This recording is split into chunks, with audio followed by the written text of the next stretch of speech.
وعلى آله وصحبه أجمعين.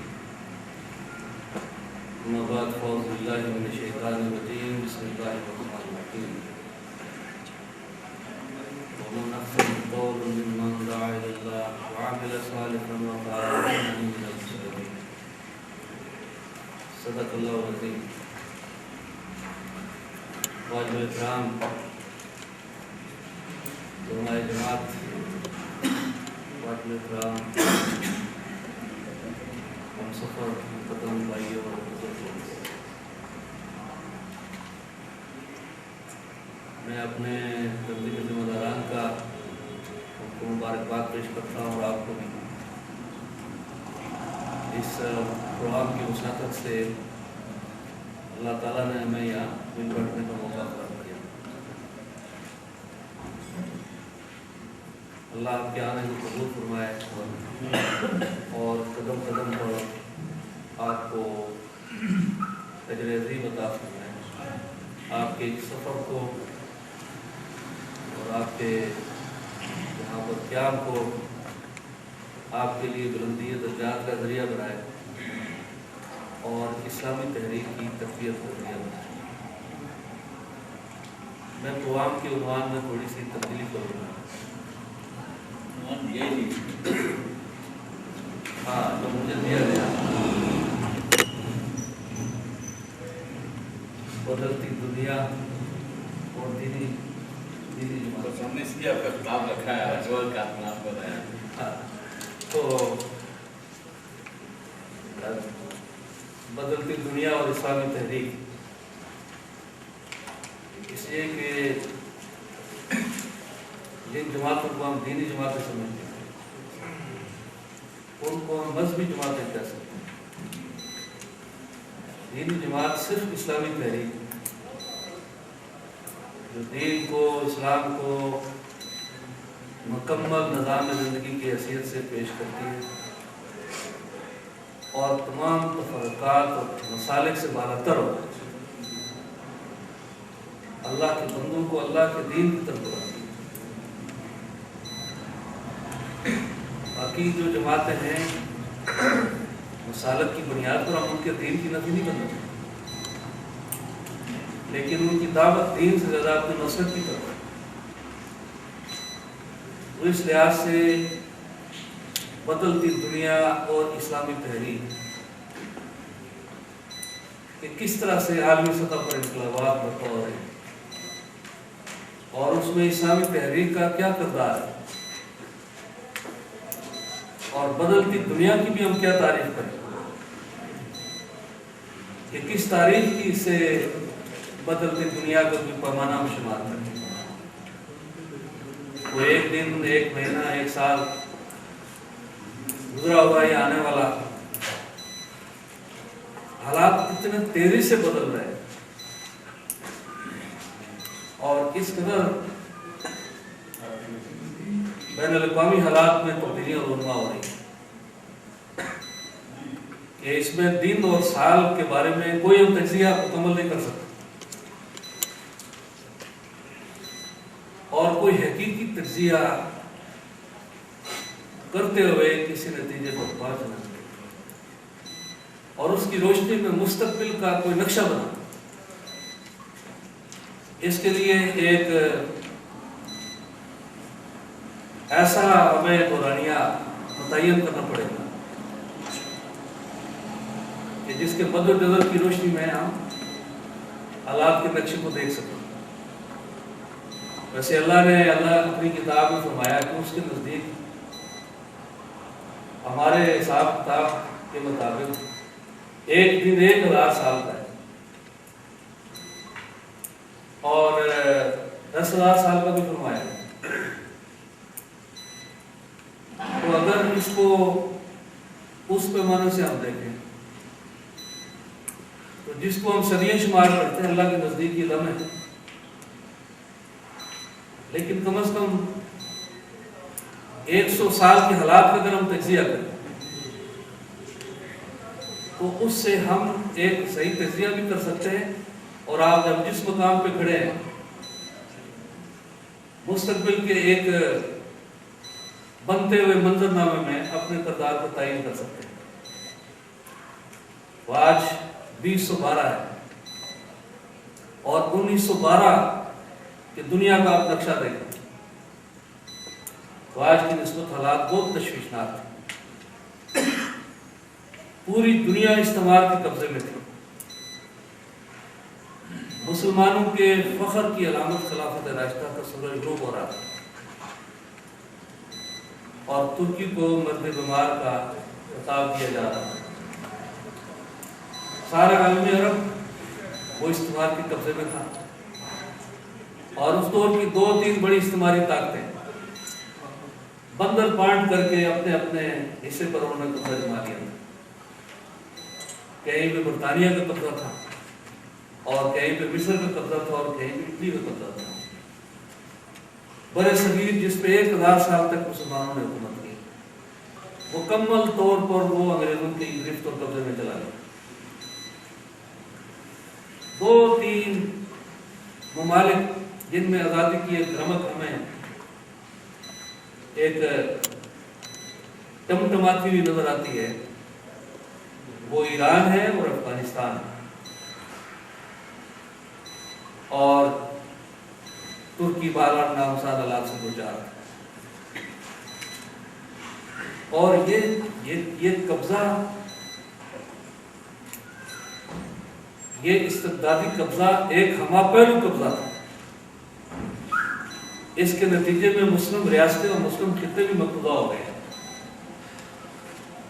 اور مسلم اذہان اور قلوب بھی مقبوضہ ہو گئے۔ استعمار نے اپنا تسلط جمانے کے بعد، اپنے قبضے کو مستحکم کرنے کے بعد یہ کوشش کی کہ سارے عالم اسلام مسلمانوں کی سوچ کو تبدیل کیا جائے، ان کے اچھائی اور برائی کے جو پیمانے ہیں ان کو بدل کے رکھ دیا جائے، ان کو اپنی اقدار سے بیگانہ کر دیا جائے، متنفر کر دیا جائے۔ وہ اچھائی اسی کو سمجھے جس کو مغرب اچھائی سمجھتا ہے،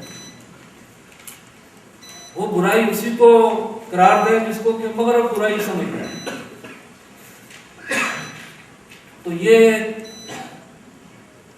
ایک ذہنی غلامی اور پسپائی کا دور بھی تھا اور مسلمان ممالک کی اور ریاستوں کی ان کی غلامی کا ایک دور بھی تھا۔ ایک فرسٹریشن تھی، ایک مایوسی تھی۔ ظاہر ہے کہ جس امت نے 1000 سال تک دنیا میں اپنی قیادت کا ڈنکا بجایا، ساری دنیا میں مغلوب ہو جائے، آپ سوچ اور فکر کی کیفیت کا اندازہ کر سکتے ہیں۔ اور ذہنی غلامی کی صورتحال یہ تھی کہ اس دور کا آپ لٹریچر پڑھیں، پتہ نہیں آپ میں سے کتنے لوگوں نے تنقیات کا مطالعہ کیا ہوگا۔ تنقیات مولانا بوزنی کی ایک شاہکار کتاب جس میں انہوں نے ساری مغرب کی تہذیبی بنیادوں کا پوسٹ مارٹم کیا ہے اور اس دور کے سوالات کا اندازہ ہوتا ہے، اس دور کا انسان کیا سوچتا ہے۔ میں ذرا یہ جاننا چاہتا ہوں کہ آپ میں سے تنقیات کتنے لوگوں نے پڑھی؟ امیدواران میں سے تنقیحات کا آپ مطالعہ کریں، آپ رسائل و مسائل کا مطالعہ کریں۔ جس میلی گیٹ کا ایک فارغ پوسٹ گریجویٹ سوال کرنے والا یہ سوال کرتا ہے کہ سور کھانے میں کیا ہے، شراب پینے میں کیا ہے؟ کیونکہ اس دور میں سور کھانا، شراب پینا یہ ایک تہذیب یافتہ لوگوں کا ایک شعار تھا۔ پڑھے لکھے مسلمان وہ اس حد تک ذہنی طور پر مفلوج ہو گئے تھے کہ مغرب کے جو شعار ہیں ان کو وہ اپنا شعار سمجھتے تھے اور ان پر فخر کرتے تھے۔ اور مزید اگر آپ نے اور فلسفے کی گہرائی کو سمجھنا ہے، آپ تنقیحات کا مطالعہ کریں، تفہیمات کا مطالعہ کریں،